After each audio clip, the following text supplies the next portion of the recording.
شكور الذي سيقربنا وإياكم مستمعينا الكرام من الأغنية الوطنية تاريخ وأمجاد. سي عبد الله، أهلا وسهلا ومرحبا بك. تحية لك الأستاذ السي حسن ولطاقم إذاعة مراكش، الإذاعة العزيزة على قلوبنا، وتحية أيضا لجميع المستمعات وجميع المستمعين. ونحن نعيش هذه الأجواء الاحتفائية تخليدا لذكرى غالية على قلوب جميع المغاربة، ذكرى عيد العرش المجيد، عيد الأعياد. كما نعلم أستاذ سي حسن، فالأغنية هي صنف إبداعي له عدة مقومات، عناصره الكلمة زجل أو شعر، الألحان، الموسيقى، والأداء. وهذه الأغنية يمكن تقسيم الأغنية في نظري إلى 3 أصناف. هناك الأغنية العاطفية، الأغنية الدينية، والأغنية الوطنية. بالنسبة للأغنية الوطنية هي منتوج فني إبداعي له نفس المقومات، لكن يتميز بالموضوع أو بالكلمات. موضوع دائما هو الوطن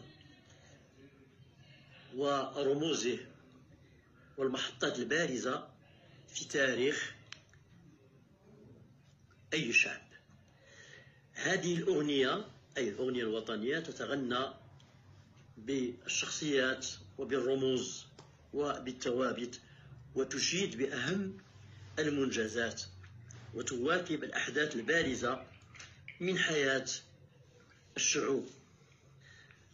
أهمية الأغنية الوطنية تكمن في كونها تبث الحماس وتشحن بالطاريات الوطنية، وتزرع قيم الاعتزاز بالانتماء والتشبث بثوابت الأمة. بالإضافة إلى كل ما ذكر، المبدعون والفنانون كانوا دائما يواكبون أهم الأحداث، فكان للأغنية الوطنية دور توثيقي وتاريخي يواكب أهم الأحداث وأبرز الإنجازات. فقد كانت الأغنية حاضرة إبان مرحلة الاستعمار، وأرخت لهذه المرحلة العصيبة التي عاشها المغرب تحت نير عهد الحماية.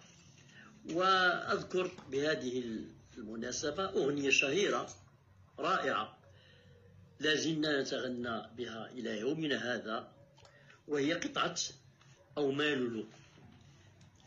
مالولو تم بكيت أنا. وهذه القطعة الرائعة التي أبدعها الراحل محمد فويتح جاءت بعد حدث مؤلم عرفه المغاربة آنذاك، وهو نفي المجاهد محمد الخامس، هذا الملك العظيم الذي انحاز إلى مطالب شعبه. فكانت هذه القطعة تؤرخ لهذا الحدث وتتغنى بهذا الرمز. وكذلك هناك العديد من الأغاني التي واكبت مرحلة ما بعد نفي محمد الخامس، أي مرحلة الاستقلال.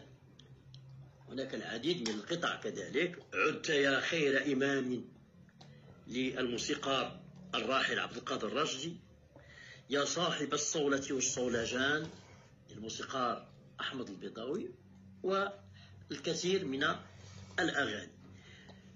جاءت مرحلة ما بعد الاستقلال، مرحلة بناء المغرب الحديث والإنجازات الكبرى، بناء السدود، إرصاء المغرب الدولة الحديثة. ولعل أهم حدث عرفه تاريخ المغرب الحديث هو حدث المسيرة الخضراء لاسترجاع الصحراء. هذه المسيرة الشعبية العظيمة كان للفنانين والمبدعين دور يواكب هذا الحدث العظيم من تاريخ شعبنا. فكانت الروائع تم إبداع العديد من الروائع تتغنى بالمسيرة الخضراء وبقائد المسيرة الخضراء. قطعة نداء الحسن، هذه القطعة الرائعة الجميلة التي لازلنا نرددها إلى يومنا هذا قطعة كتب كلماتها الفنان فتح الله المغاري، لحنها ابن مراكش البار الموسيقار عبد الله عصامي، وغنتها المجموعات. ثم العديد من القطع كانت مواكبة لهذا الحدث التاريخي وما بعده. وأذكر بالمناسبة أغنية رائعة وقطعة جميلة قدمها الفنان الموسيقار عبد الوهاب الدكالي عميد الأغنية المغربية، وهي قطعة رحلة النصر. رحلة النصر التي كتب كلماتها الشاعر محمد البتولي ولحنها الموسيقار عبد الوهاب الدكالي، وأداها إلى جانب فنانتنا الكبيرة نعيمة سميح. هذه القطعة الجميلة تغنت برحلة النصر، يعني جلالة الملك الحسن الثاني الراحل قام برحلة عبر ربوع الوطن وزار الأقاليم الجنوبية، فكانت رحلة النصر صلح جميل من أيام تاريخنا الأغر. برنامج آخر سيدي الله وصل الله سبحانه دعاه من النصر، حمل عرش فوق جواد وانطلق ساير رحلة النصر، يتفقد ولاده يوحد بلاده وفي الممر يزرع الخير. وكانت أغاني كذلك العديد، يا عيد الصحراء يا عيد قطعة جميلة للفنان عبد الهادي بن خياط. نشيد القسم، نشيد القسم، هذه القطعة الجميلة اللي كتب شعرها محمد الحلوي الشاعر الكبير، وكانت من ألحان المايسترو أحمد عواطف، وغنتها المجموعة وغناها كذلك الراحل محمد الحياني.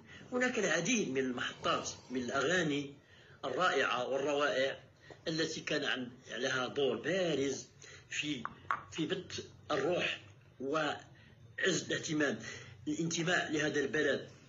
نعم، يجب الاعتزاز ويجب أن نفتخر بانتمائنا لهذا المغرب العظيم، هذا المغرب المتجذر في أعماق التاريخ، هذا المغرب الذي له تاريخ مجيد، هذا المغرب الذي ظل شامخا، هذا المغرب الذي يستحق منا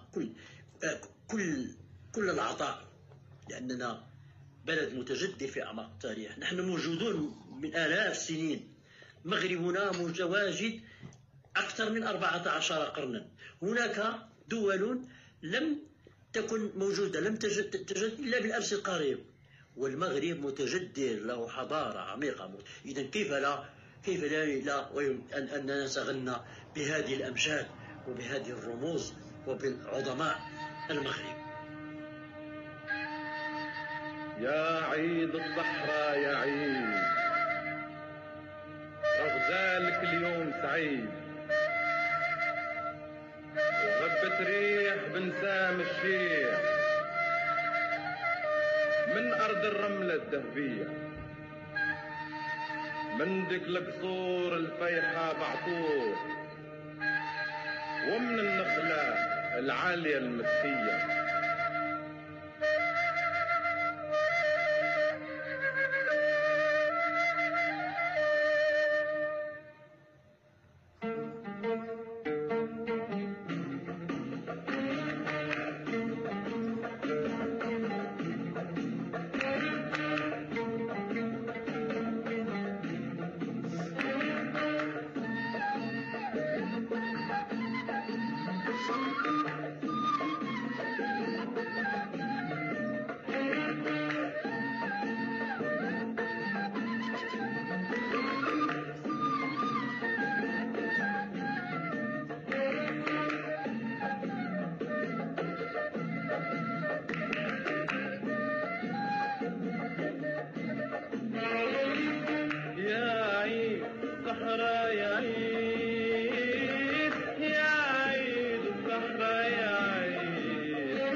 كله احنا بعارك لا تنسى لا رنصر دارك جات كله احنا بعارك لا تنسى لا رنصر دارك من كل حتى تحيات العرش الغالي زكية يا عيد الصحراء يا عيد الصحراء يا عيد الصحراء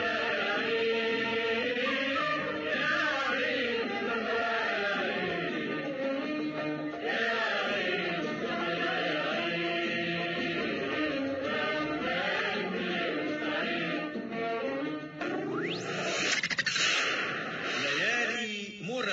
ليال للأنس في مراكش مباشرة عبر الأثير. ليالي مراكش، ليالي للأنس من مراكش. ونحن نرصد نبض الفؤاد وشهادة المغاربة بمناسبة هذا العيد السعيد. نستقبل وإياكم مباشرة من باريس الفنانة نادية الشعباوي التي تشاركنا هذه الليلة بكلمة، وهي في عمق بيتها هناك في الديار الباريزية تعيش لحظة الفرحة الكبرى ولحظة العيد مع كل المغاربة وككل المغاربة. نادية أهلا وسهلا ومرحبا بك. بمناسبة حلول عيد